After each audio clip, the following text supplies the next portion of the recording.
Assalamualaikum warahmatullahi wabarakatuh. Innal Waalaikumsalam. hamdalillah nahmaduhu wa nasta'inuhu wa nastaghfiruh wa na'udzu billahi min shururi anfusina wa sayyiati a'malina. Man yahdihillahu fala mudhillalah wa man yudlil fala hadiyalah. Asyhadu an la ilaha illallah wahdahu la syarika lah wa asyhadu anna Muhammadan abduhu wa rasuluh. Ya ayyuhalladzina amanu taqullaha haqqa tuqatih wa la tamutunna illa wa antum muslimun.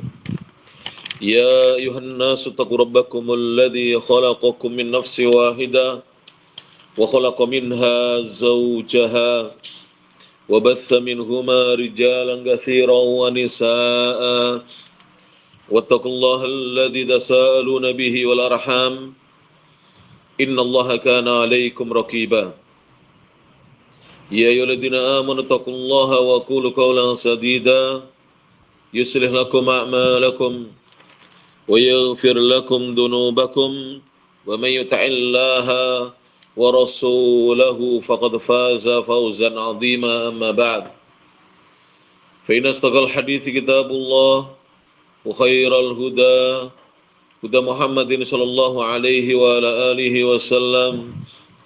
Wa syarrul umuri muhdatsatuha fa inna kulla muhdatsatin bid'ah wa kulla bid'atin dhalalah wa kulla dhalalatin finnar. Saudara-saudari, para mahasiswa dan mahasiswi, ikhwan dan akhwat yang dirahmati Allah Subhanahu wa taala, Ma'had Al-Imam Syafi'i Al-Ali hafidhani Allah wa iyyakum. Semoga Allah menjaga kita sekalian. Kita lanjutkan mata kuliah kita. Kita lanjutkan perkuliahan kita membahas materi Al-Manhaj, yang mana kita membaca kitab Manhajus Salafis Shalihi, metode beragamanya pendahulu yang saleh, wa hajatul ummati ilaih, dan hajat umat kepada metode tersebut. Sebuah kitab yang ringkas disusun oleh salah satu guru kami dari Kerajaan Arab Saudi, Syekh Dr. Saleh bin Fauzan bin Abdullah Al-Fauzan, hafizahullahu ta'ala, semoga Allah menjaga beliau. Sampai halaman 9. Lihat halaman 9, baris yang ke-7. Beliau mengatakan, wa kama dzakarna, wa kama, dan sebagaimana, dzakarna, kami telah menyebutkan, anna man yasiru, anna sesungguhnya, man yasiru, siapa saja yang berjalan, ala manhajil mun'imi, di atas manhaj, metodenya al-mun'imi alaihim, Allah, zat yang maha mengkaruniakan nikmat alaihim, atas mereka. Wa kama, dan sebagaimana, dzakarna, kami telah menyebutkan, anna sesungguhnya, man yasiru, siapa saja yang berjalan, ala, di atas, manhaji, metode beragamanya al-mun'imi, zat yang memberikan kenikmatan alaihim, atas mereka. Berarti berjalan di atas metodenya Allah Subhanahu wa taala, yang mana Allah Subhanahu wa taala telah memberikan karunia kepada kita berupa agama Islam. Ini karunia terbesar. Dan juga diutusnya para nabi dan rasul, khususnya rasul yang terakhir, yaitu Rasulullah Muhammad sallallahu alaihi wasallam. Maka Diutusnya Rasulullah Muhammad sallallahu alaihi wasallam adalah nikmat yang besar yang Allah karuniakan kepada hambanya. Melebihi nikmat kesehatan, melebihi nikmat harta, melebihi nikmat jabatan, melebihi nikmat seorang diberi berbagai macam karunia di dunia ini. Maka yubtala, seorang yang berjalan di atas jalannya Allah pasti akan diberi bala, yubtala, diuji dengan bala. Bala itu musibah dan bencana. Wa yudayaqu, dan disempitkan kehidupannya. Jadi pasti akan mendapatkan bala. Inilah yang kadang-kadang membuat sebagian dari ikhwan kita atau akhwat kita tidak bisa istiqomah di atas manhajus salafis saleh. Banyak yang dulu sudah ngaji sunnah, ngaji salaf, kemudian oleh Allah Subhanahu wa taala diuji dengan bala, bencana, disempitkan kehidupannya, dia meninggalkan manhaj yang mulia ini. Disebabkan dia tidak kuat menghadapi ujian tersebut. Maka hendaknya ini direnungkan.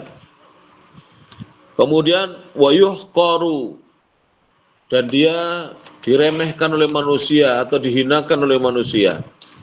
Pasti itu sudah. Biasanya kita dihina bahwa kita ini kaum yang terbelakang, yang tidak mau menerima kemodernan. Jadi kita dianggap apa? Kaum yang kolot, yang terbelakang, yang tidak mau menerima kemodernan. Ini adalah tuduhan dusta, tuduhan tanpa ada dasar, tidak berdasar sama sekali. Buktinya sekarang ini kita menggunakan Zoom untuk perkuliahan. Berarti kita ini yang mengikuti manhajus salafis saleh, menerima hal-hal yang modern. Bahkan sebagian ikhwan dan akhwat yang mungkin sekarang memakai laptop, memakai iPad-nya atau memakai apa, menggunakan alat-alat yang canggih, yang mahal. Baik. Jadi seperti itu.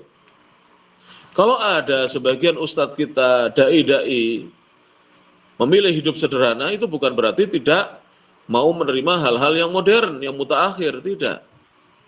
Tapi mereka takut dihisab oleh Allah dengan hisab yang berat. Maka mereka memilih menggunakan HP yang jadul, HP yang sederhana.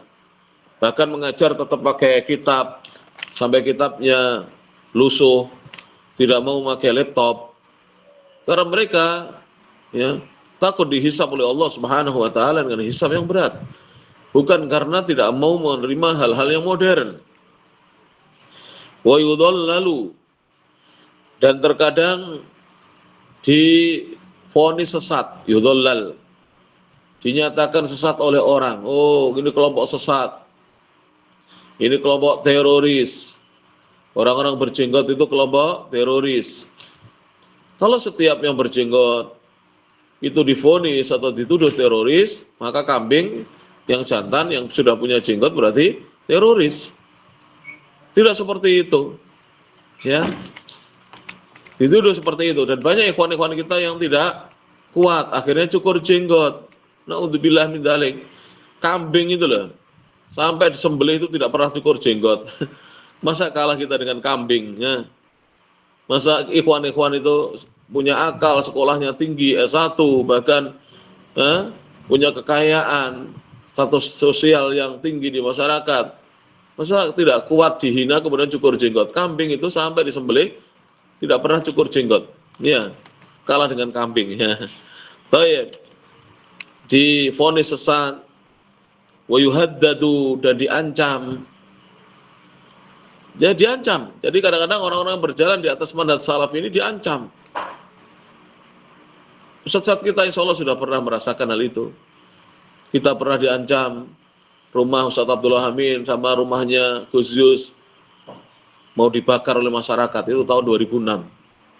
Masjid kita mau dirobohkan, santri-santri yang mau diusir. Hal seperti itu kita alami. Suatu saat dari pondok pesantren Imam Syafi'i Tulungagung juga begitu, dulu pernah mau diberhentikan segala aktivitas kegiatan dakwah dan pendidikan, mau diberhentikan. Pembangunan masjid dihalang-halangi. Itu sudah hal yang biasa. Wa yuhaddadu, dan diancam. Maka yahtaju, maka hal yang seperti itu membutuhkan ila sabrin, kepada kesabaran. Sabar, harus sabar. Kalau sabar, Allah akan mendatangkan pertolongan kepada kita. Jadi kalau kita berada di atas manhajus salafis sholihi ini, sabar, Allah akan tolong kita. Tapi kalau kita tidak sabar, ya, mereka akan tepuk tangan. Wah, ini sekarang ya si fulan akan cukur jenggot, ya. Si fulan sudah cukur jenggot.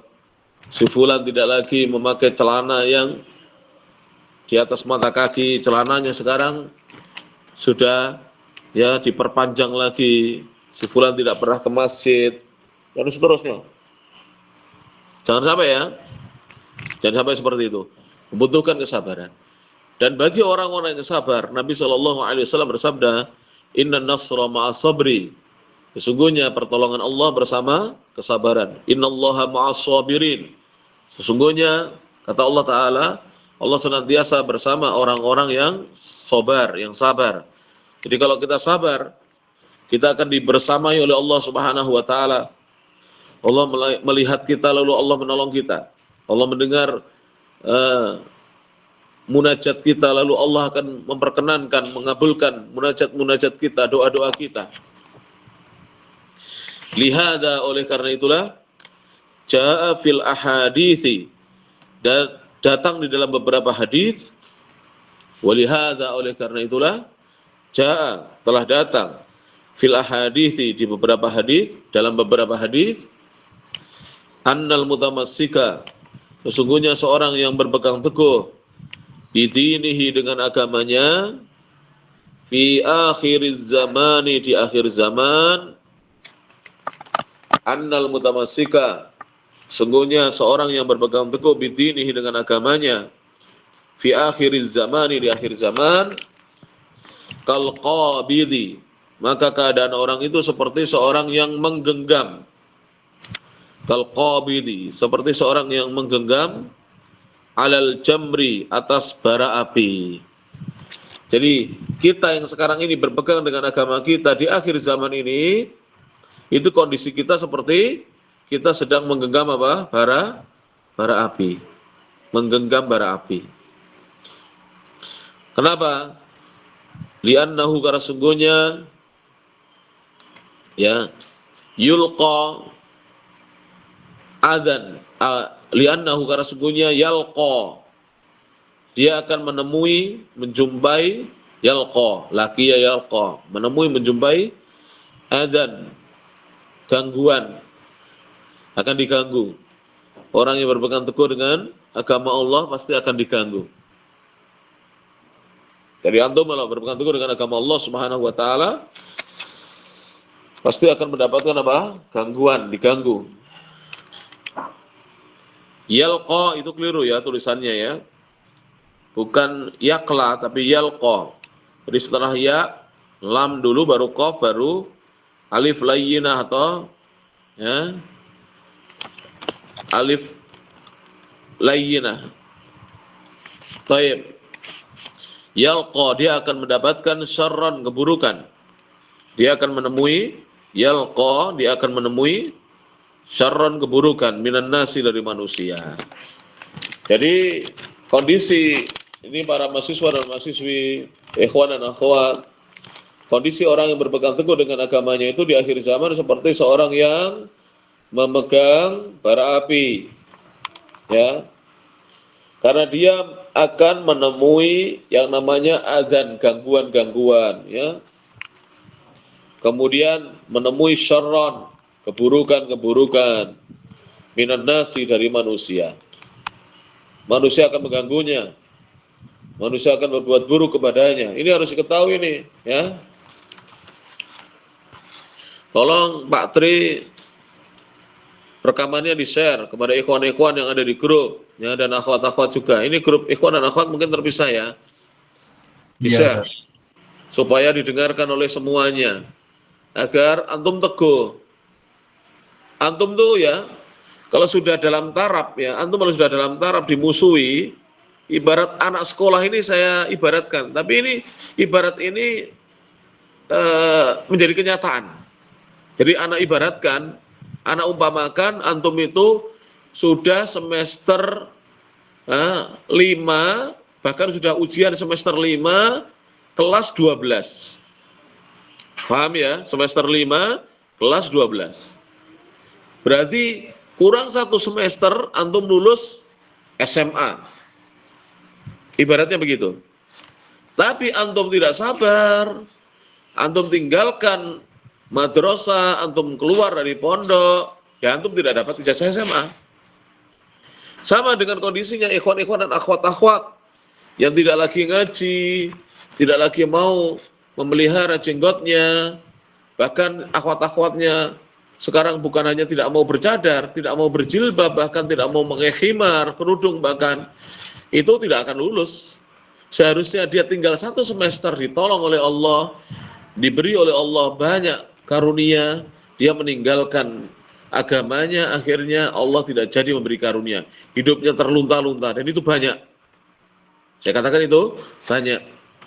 Saya mengamati beberapa ikhwan kita yang meninggalkan agamanya, tidak mau ngaji lagi, bahkan membenci saudara-saudaranya yang mau terus istiqomah ngaji, dikatakan dengan kata-kata yang tidak baik, itu justru hidupnya semakin terlunta-lunta, kasihan kadang-kadang kita. Tetapi yang istiqomah, yang dulu tidak punya apa-apa, sekarang punya rumah, itu banyak. Saya punya ikhwan-ikhwan seperti itu. Ya, dulu tidak punya rumah. Dulu itu jualannya apa itu? Ngelapak, tahu ngelapak. Jadi pakai tikar, ya, di depan masjid, setelah sholat jamaah itu dia menggelar tikarnya, jualannya digelar di situ. Sekarang punya rumah, bukan hanya punya motor, punya mobil, punya roda 5, ya. Yang 4 dipakai, yang 1 buat serep, punya roda 5. Kenapa? Istiqomah. Dia teruskan sampai semester 6. Dia teruskan sampai dia lulus. Ujian dari Allah Subhanahu wa taala. Pasti itu akan mendapatkan gangguan dan keburukan dari manusia. Ya, fayahtaju. Maka itu juga hurufnya salah ya. Harusnya yahtaju. Jadi setelah ya itu ha, baru ta, baru alif, baru jim. Fayahtaju dibetulkan, yang ngerti bahasa Arab dibetulkan. Fayahtaju ila sabrin, maka membutuhkan kesabaran. Semua itu butuh sabar, ya. Saya beri contoh ya, ini yakin ini sebagian besar ikhwan dan akhwat belum menikah ya, atau 50-50. Ya, 50% sudah menikah, 50 belum, atau kebanyakan mungkin 70% belum menikah, ini kayaknya sepertinya. Ya, model-modelnya belum menikah ini ya. Antum ya, para ikhwan, kalau baru ditolak oleh seorang gadis atau orang tua dari gadis itu, calon mertua antum, 1 kali, antum tidak mau cari lagi sampai meninggal, antum jadi Joko Tuwek, tahu tidak? Joko tua, ya. Perjaka sampai tua, alias jomblo abadi. Saya beri gelar jomblo abadi nanti. Tapi kalau antum tidak putus asa, bermunajat di malam harinya kepada Allah, di siang harinya cari istri, yakin tidak sampai 10 kali cari, antum dapat. Sudah banyak teman-teman kita ditolak 3-4 kali, saya bilang cari lagi. Setelah kali yang kelima, ke-6 dapat. Alhamdulillah, dapat istri. Tapi kalau kita putus asa dari rahmat Allah, Allah tidak suka dengan orang-orang yang berputus asa. La tai'asu mir rohillah. Janganlah kalian berputus asa dari ya, rahmat dan karunia-Nya Allah Subhanahu wa taala. Tidak boleh putus asa. Bukan sifatnya orang-orang beriman berputus asa. Orang-orang beriman itu selalu tafaulan, optimis, rojaan, berharap kepada pertolongan Allah Subhanahu wa taala. Jelas ini ya, tidak boleh putus asa. Saya beri contoh, cari pekerjaan juga begitu. Kalau baru melayangkan lamaran, membuat surat lamaran 2-3 kali ditolak, buat lagi. Kalau ditolak terus, coba buka wirausaha. Bisa jadi antum menjadi pengusaha kaya. Bisa jadi yang menolak antum dulunya ya seperti itu saja keadaannya, gajinya ya tetap seperti itu karena dia kerja dengan orang. Tapi antum bisa menjadi bos, punya pekerja, punya karyawan, punya karyawati. Seperti itu harusnya. Kita ini sudah mempelajari manhajus salafus saleh. Metode beragamanya salafus saleh, tidak boleh menjadi seorang yang mudah putus asa. Tidak boleh. Harus menjadi seorang pemuda-pemudi, ikhwan dan akhwat yang tegar menghadapi apapun ujian yang datang dari Allah Subhanahu wa taala. Jelas ya? Kal qabidi, seperti seorang yang menggenggam alal jamri, seperti seorang yang menggenggam atas bara api. Seorang yang menggenggam bara api. Laisa hadza mafrushan. Laisa, tidaklah hadza. Hal ini mafrusan, dibentangkan bil wurudi, untuk dilewati. Maksudnya berpegang dengan bara api itu ibarat orang yang sekarang ini berpegang dengan agamanya. Jadi orang yang berpegang dengan agamanya seperti seorang yang memegang bara api. Dan jalannya itu tidak mulus. Kalau bahasa Arabnya laisa hadza mafrushan bil wurudi. Hal ini tidaklah dibentangkan untuk dilewati. Jalannya bukan begitu saja membentang. Mungkin seperti nenek moyang kita dahulu harus mencangkul, ya, kerja rodi. Tahu kerja rodi? Tidak, ya, kerja paksa. Padahal kerja rodi itu, saya baca sejarah, sebenarnya pemerintah Belanda itu memberi upah, walaupun upahnya kecil. Tetapi oleh ini oleh warga negara kita yang menjadi antek-anteknya Belanda. Siapa itu namanya, Pak Tri? Jadi warga negara kita yang menjadi antek-antek Belanda, uang itu dikorupsi. Jadi korupsi itu sudah ada sejak zaman Belanda. Jadi korupsi itu sudah ada sejak zaman apa? Belanda. Jadi asalnya Belanda itu menggaji walaupun upahnya kecil. Tapi oleh londo ireng, kalau bahasanya dulu, londo ireng tahu ya, orang Indonesia yang menjadi cecunguk-cecunguknya Belanda yang menyiksa saudaranya sendiri, saudara setanah air. Itulah yang mengkorupsi sehingga kakek moyang kita ini meninggal ketika kerja rodi. Tidak makan, tidak dapat upah, tidak ada suplai gizi, mereka meninggal. Tapi jalanan yang dibangun oleh kakek kakek kita dahulu, nenek moyang kita sekarang yang menikmatinya. Kita bisa melewati dengan mudah. Itu dulu kerja rodi yang membuat kakek-kakek kita. Apalagi kalau antum pergi ke daerah misalnya Pacitan, ke daerah Batu, Malang, jalannya berkelok-kelok itu, kita bisa bayangkan bagaimana cara mencangkulnya itu. Butuh berapa tahun untuk mencangkul, membuat jalan seperti itu. Subhanallah. Jika mereka yang membuat itu dulu muslim, maka pahalanya terus mengalir sekalipun mereka dalam kuburnya. Jadi jalannya itu tidak terbentang mudah. Kama, sebagaimana yaqulun, yang mereka katakan. Kama yaqulun, sebagaimana yang mereka katakan. Laisa hadza fihi masyaqqatun. Laisa, tidak ada fihi, di jalan tersebut, masyaqqatun, kesusahan atau kesulitan. Itu salah. Jadi ketika seorang bermanhaj salaf, itu dia akan menghadapi hal-hal tersebut. Menghadapi gangguan, menghadapi keburukan dari manusia, jalannya tidak mudah, penuh dengan kesulitan dan kesusahan.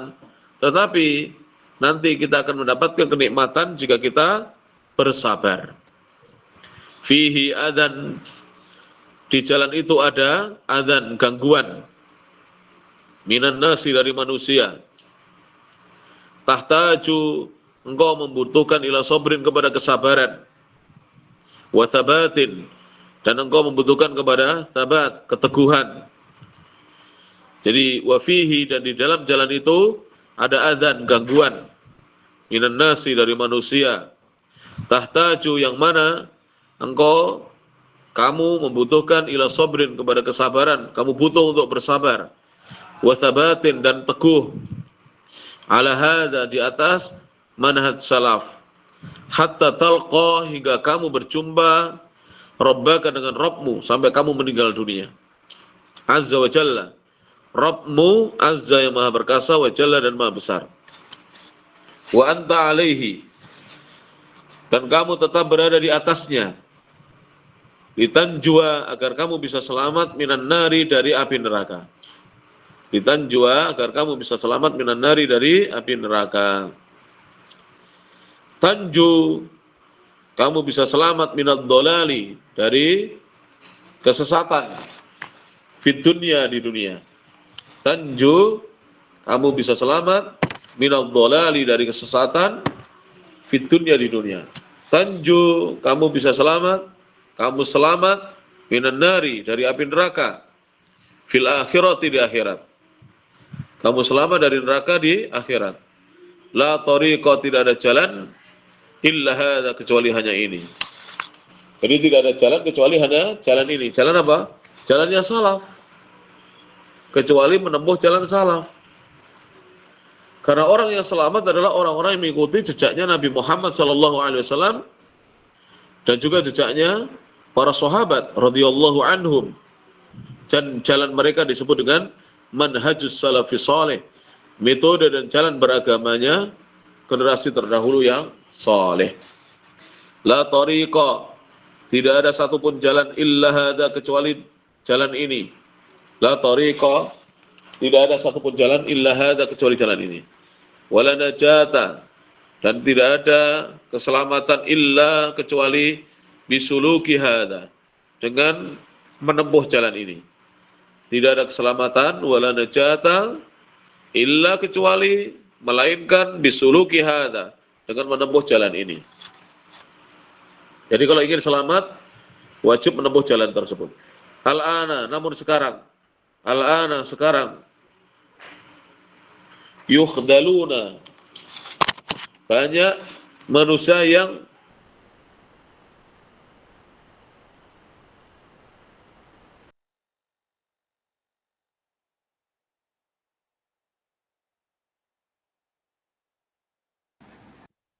Ustadz, ke mute suaranya Ustadz.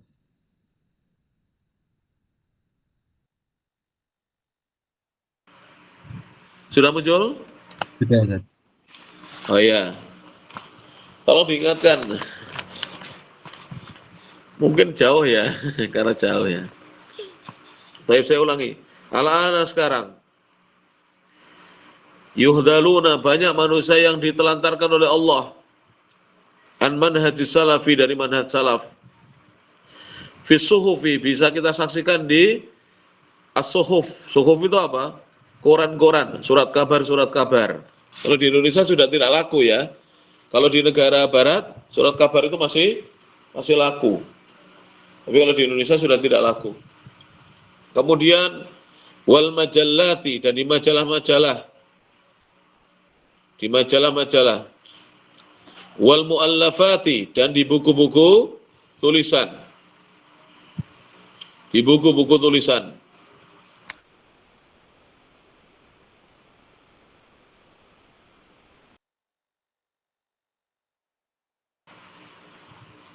Dan di buku-buku tulisan. Banyak penulis-penulis. Banyak penulis-penulis itu, mereka di dalam tulisan-tulisannya menghina, memusuhi manhajus salafis saleh, dan memusuhi orang-orang yang berpegang dengan manhaj salaf. Banyak sekali. Seperti kalau di Indonesia itu idahram. Idahram itu nama kalau dibalik dibaca Marhadi. Jadi ada seorang namanya Marhadi, seorang dari Jakarta yang terpapar pemikiran Syiah Rafidhah dan juga pemikiran-pemikiran liberal, sekuler. Itu menghina ustadz-ustadz yang mengajak untuk kembali ke manhaj salaf dengan hinaan-hinaan yang luar biasa, tuduhan-tuduhan yang luar biasa. Wa yatanaqqasuna, dan mereka merendahkan, yatanaqqasun, merendahkan ahlus sunnati wal jamaah, ahlus sunnah wal jamaah. Menganggap apa? Hina, rendah ahlus sunnah wal jamaah. As-salafiyyin, yaitu para pengikutnya salaf al-hakikiyin, yang mereka adalah betul-betul hakiki sebagai pengikutnya salaf, dihina, direndahkan.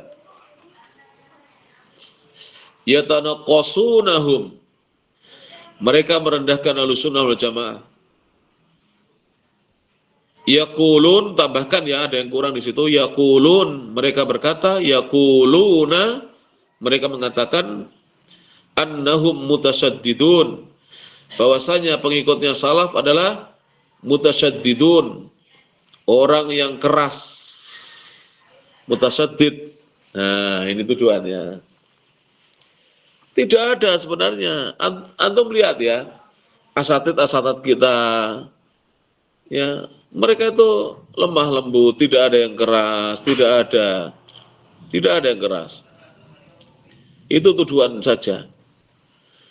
Jadi kalau asatid kita menyampaikan ini, misalnya halal, ini haram, itu bukan keras, tapi itu tegas. Tegas di dalam berprinsip, teguh di dalam beragama. Keras itu bagaimana? Keras itu begini, keras ini saya beri contoh ya. Ini halal, dia katakan haram, kamu harus ikut saya. Kamu juga harus mengharamkan ini. Nah, itu namanya keras. Tapi kalau seorang mengatakan ini dari Allah halal, ini dari Allah haram, ini Rasulullah mengatakan haram, ini Rasulullah mengatakan halal, itu namanya tegas di atas prinsip, teguh di atas pendirian, bukan keras. Annahum takfiriyuna, mereka mengatakan bahwasanya Ahlussunnah wal Jamaah pengikutnya salaf adalah takfiriyun, orang-orang yang mudah mengkafirkan saudaranya. Tidak benar. Kita bahkan, para asatid bahkan mewanti-wanti agar kita tidak mudah menjatuhkan vonis kafir kepada saudara kita. Hati-hati, tidak boleh. Tidak boleh serampangan di dalam menjatuhkan vonis kafir kepada saudara kita. Jelas ini ya, para mahasiswa-mahasiswi, ikhwan dan akhwat ya, saudara-saudari sekalian. Berarti itu semuanya adalah tuduhan saja. Tuduhan dusta yang tidak ada apa wujudnya. Dusta, mereka mengatakan demikian. Annahum, sesungguhnya mereka seperti ini, wa annahum, dan sesungguhnya mereka seperti ini. Itu tuduhannya.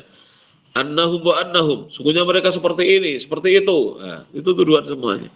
Tidak ada. Bahkan yang lucu, ada seorang kiai mengatakan bahwa kita ini digaji oleh pemerintah Saudi Arabia untuk berdakwah di Indonesia, menyesatkan umat, gajinya $1.500 per bulan. Wah, Masya Allah ya. $1.500 itu berapa itu? Kalau dolarnya 15.000 ya. Dolarnya 15.000 kali 1.500, 22,5 juta itu. Iya. Bayangkan, 20 juta lebih gajinya. Udah. Saya ke Imam Syafi'i Tulungagung tidak pakai Panther Pajero saya. Panther saya Pajero, panas Jopo Jero ya. Ya, saya akan pakai apa? Fortuner, ya. Alphard, mobil saya, gajinya 20 juta dari Saudi. Bajunya pasti akan bagus-bagus.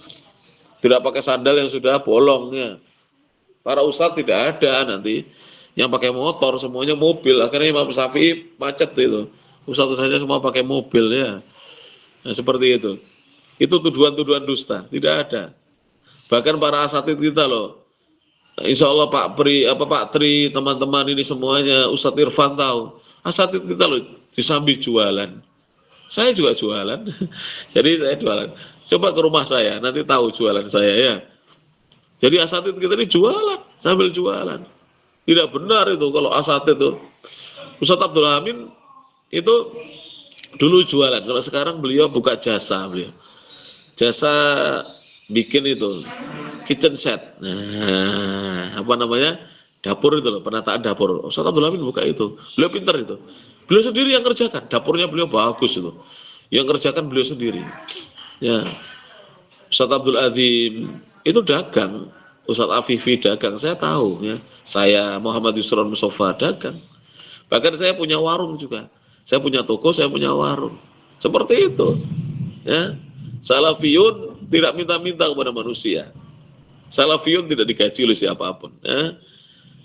Gaji kita hanya dari pesantren, itu pun yang penting cukup untuk makan sehari-hari. untuk beli ini, beli itu. Makanya asatidz kita dulu dagang.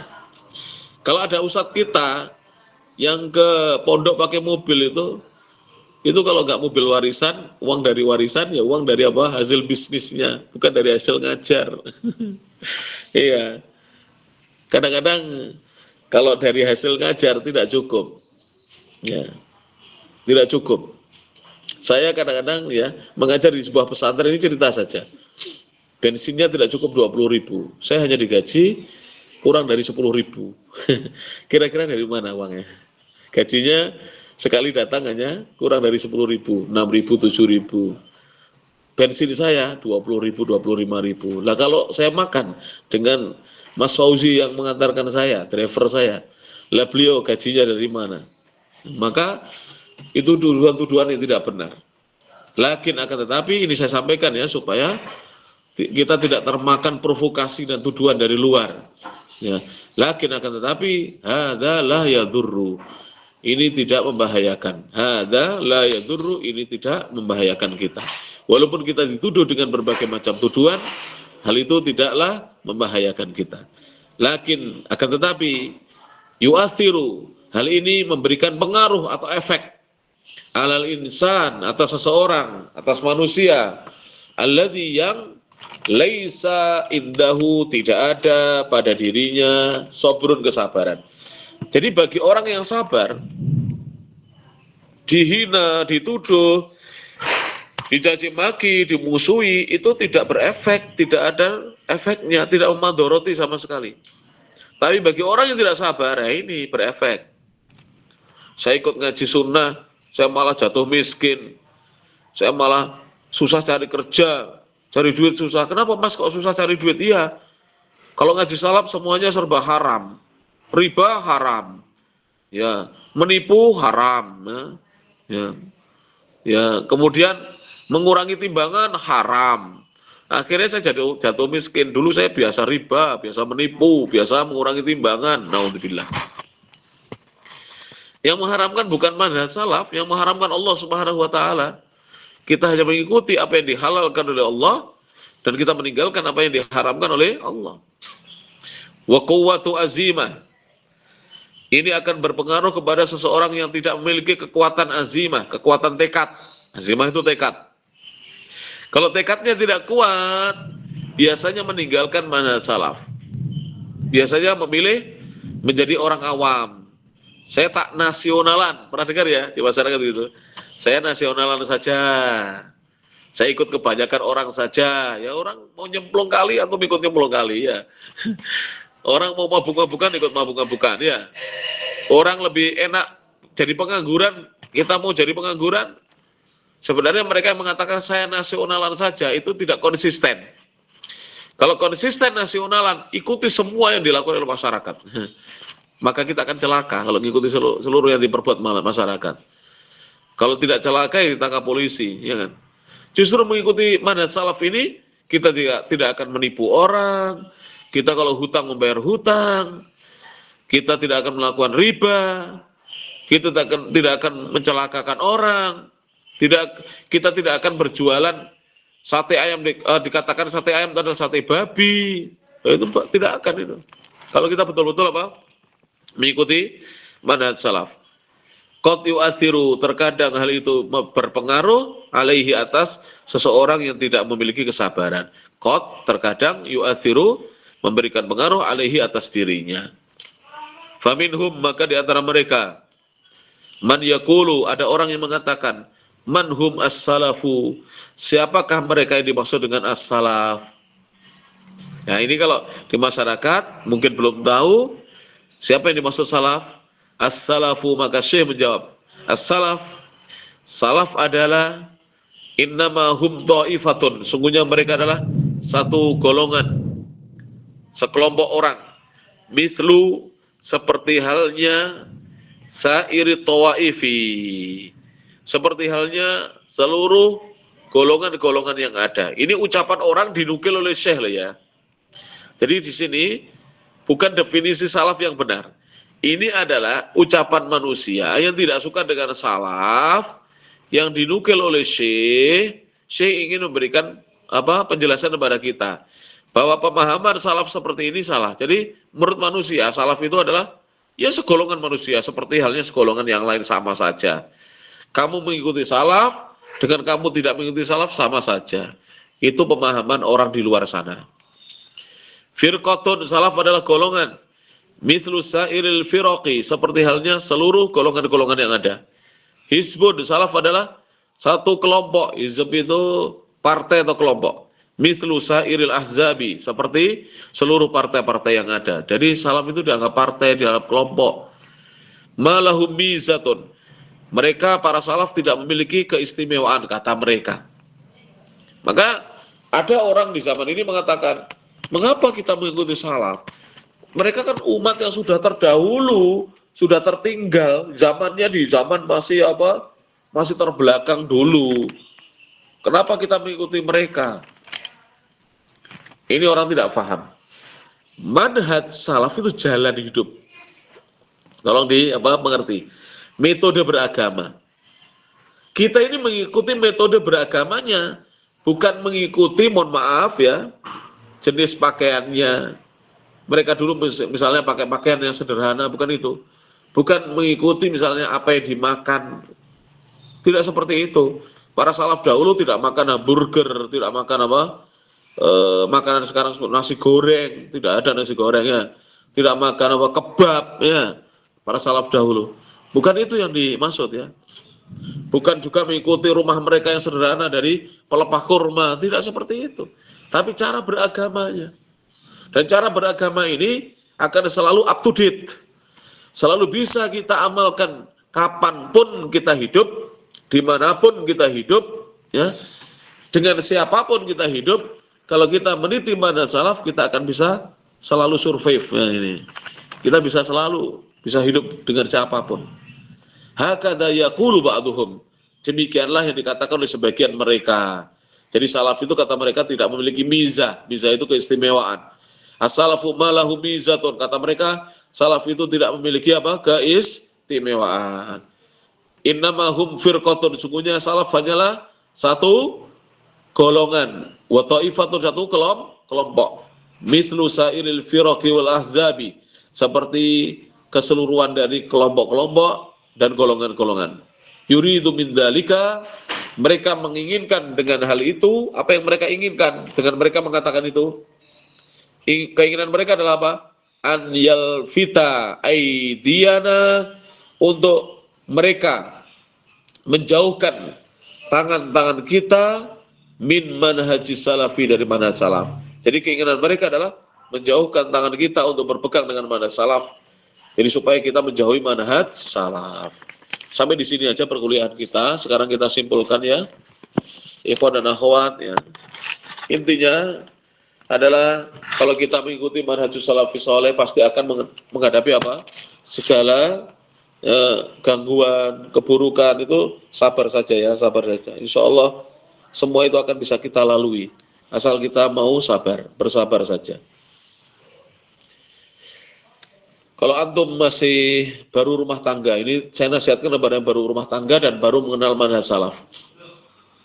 Kalau antum mau masih baru berumah tangga atau mengenal manhaj salaf, itu pengalaman dari para asatidz kita dibutuhkan waktu kurang lebih aja, perkiraan aja ya, kira-kira 14 tahun 15 tahun nanti akan bisa terlihat itu. Kalau anak-anak antum sudah SMP itu baru terlihat, masya Allah, abinya sudah punya mobil, sudah punya rumah dan seterusnya. Tapi di bawah itu ujian demi ujian itu mendera. Tapi bersabar saja, insya Allah Allah akan berikan pertolongannya. Taib. Kesimpulan pertama, ringkasan materi ditulis ya. Yang pertama, seorang yang berjalan di atas ya manhaj salaf ya akan mendapatkan ujian, akan diuji, disempitkan rezekinya, akan diuji, akan disempitkan disempitkan rezekinya, akan diuji, akan disempitkan rezekinya, akan dihina, akan divonis sesat, akan divonis apa? Sesat, dan diancam. Akan mendapatkan apa? Akan mendapatkan ancaman. Akan mendapatkan apa? Ancaman. Mendapatkan ancaman. Mendapatkan ancaman. Saya ulangi ya. Seorang yang berjalan di atas manhaj salaf akan diuji. Jadi akan diberi ujian oleh Allah. Disempitkan rezekinya terkadang oleh Allah. Dihina oleh manusia.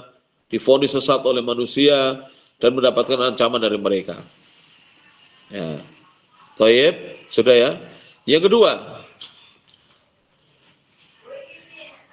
orang yang berpegang dengan agamanya, seorang yang berpegang dengan agamanya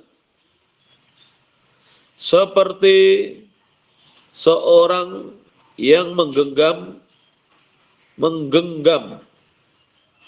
bara api. Bara api. Jadi seorang yang berpegang dengan agamanya seperti seorang yang menggenggam bara api. Yang ketiga, jadi yang kedua, seorang yang berpegang dengan agamanya seperti seorang yang menggenggam bara api. Yang ketiga, seorang yang berpegang dengan agamanya akan menemui gangguan. Jadi akan menemui gangguan dan keburukan. Keburukan dari manusia. Akan menemui gangguan dan keburukan dari manusia. Maka dibutuhkan kesabaran. Maka dibutuhkan apa? Kesabaran dan keteguhan. Keteguhan. Dibutuhkan kesabaran dan keteguhan. Hingga dia meninggal dunia. Hingga dia meninggal dunia. Yang keempat, tidak ada jalan keselamatan dari kesesatan. Tidak ada jalan keselamatan dari kesesatan dan dari siksa neraka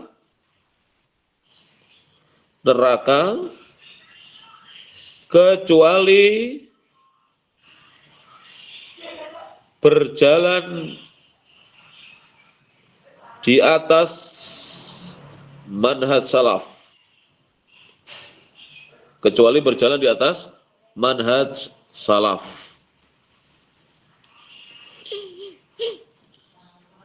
Taib. Mungkin ini aja 4 ini. Saya ulangi lagi ya. Ikhwan dan akhwat ya.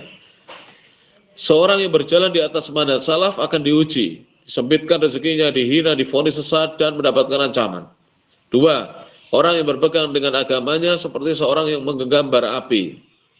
3. Seorang yang berpegang dengan agamanya akan menemui gangguan dan keburukan dari manusia, maka dibutuhkan kesabaran, keteguhan hingga dia meninggal dunia. 4. Tidak ada jalan keselamatan dari kesesatan dan siksa neraka kecuali berjalan di atas manhaj salaf. Nah ini.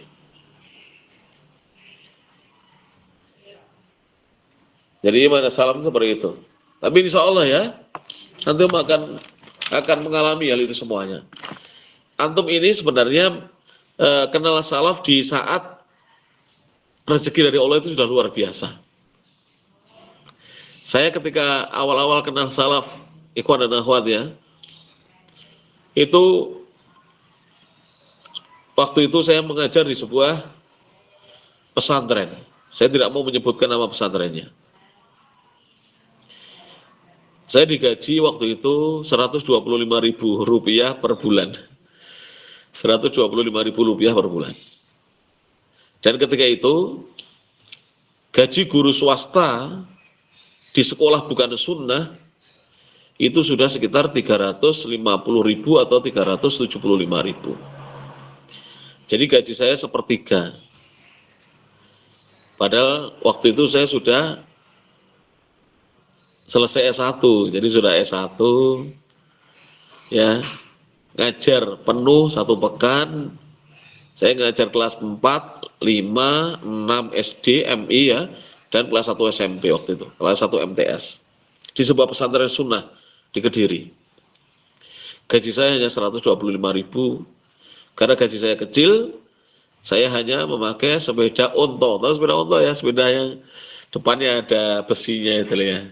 Jadi sepeda onto, sepeda tua zaman dahulu. Namanya sepeda onta ya. Sepeda tua zaman dahulu. Gaji di saat itu untuk guru-guru swasta kisaran 350 sampai 600-an jika di sekolah-sekolah non sunnah. Alhamdulillah saya bersabar. Ngajar di situ 1 tahun. Lalu saya alhamdulillah dapat istri. Kalau ketika saya melamar, saya ditanya oleh mertua saya rahimahullah sudah meninggal dunia, seandainya tahun itu saya ditanya, berapa gajimu? Bisa jadi saya tidak diterima, atau diterima tapi mertua pesimis dengan saya. Bayangkan 125.000 sebulan. Alhamdulillah saya menikah akhirnya. Waktu itu istri saya juga guru sebuah sekolah Islam tapi bukan sunnah.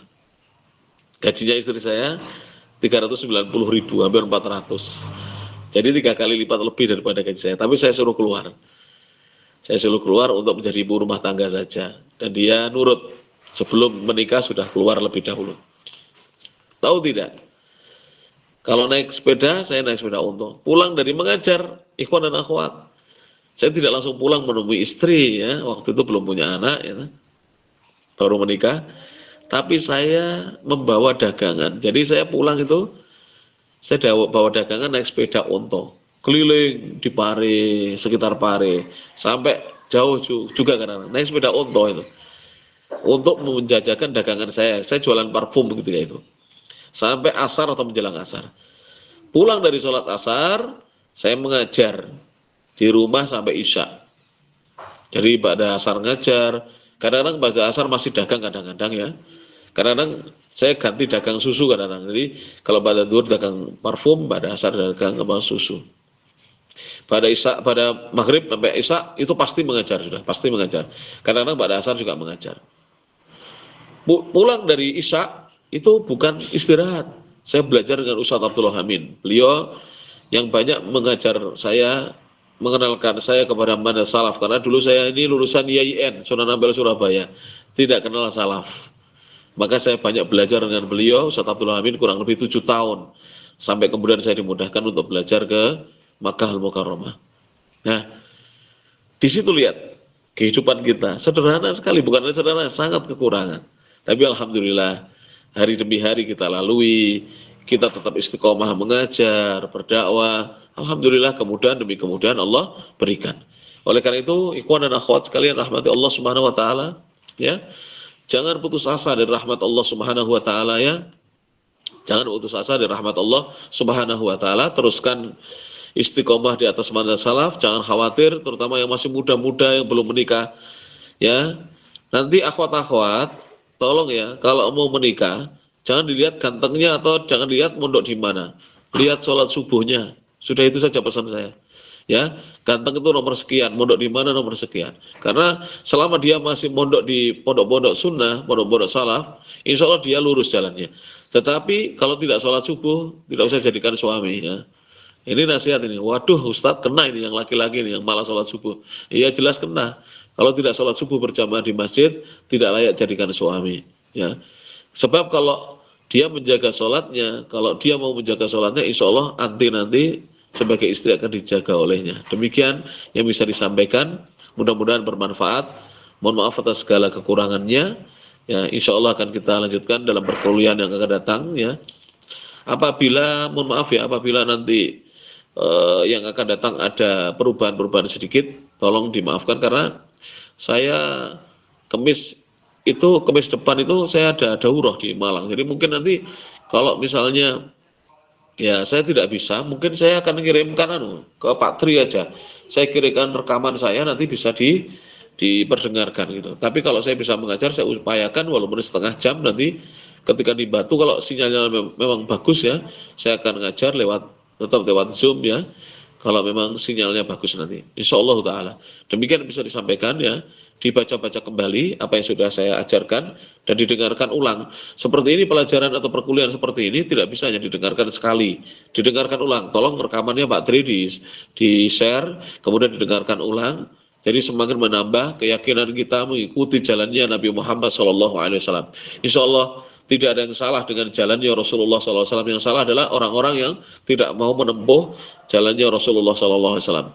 Mereka adalah orang-orang yang salah. Tapi kalau kita mau menempuh, insya Allah kita tidak akan salah. Adapun pertolongan Allah menunggu waktu. Kalau kita mau sabar, istiqomah, teguh, insya Allah akan datang pertolongan dari Allah Subhanahu wa Ta'ala. Demikian yang bisa disampaikan. Alafu minkum nasrun minallah wa fathun qarib wabillahi taufiq wal hidayah waridha wal inayah fastabiqul khairat ihdinas siratal mustaqim nun wal qalami wa ma yasturun albirru liman ittaqa wallahul muwaffiq ila aqwamit thoriq subhanakallahumma bihamdik asyhadu an la ilaha illa anta astaghfiruka wa atubu ilaik wa akhiru da'wana anil hamdulillahi rabbil alamin thumma assalamu alaikum warahmatullahi wabarakatuh. Waalaikumsalam.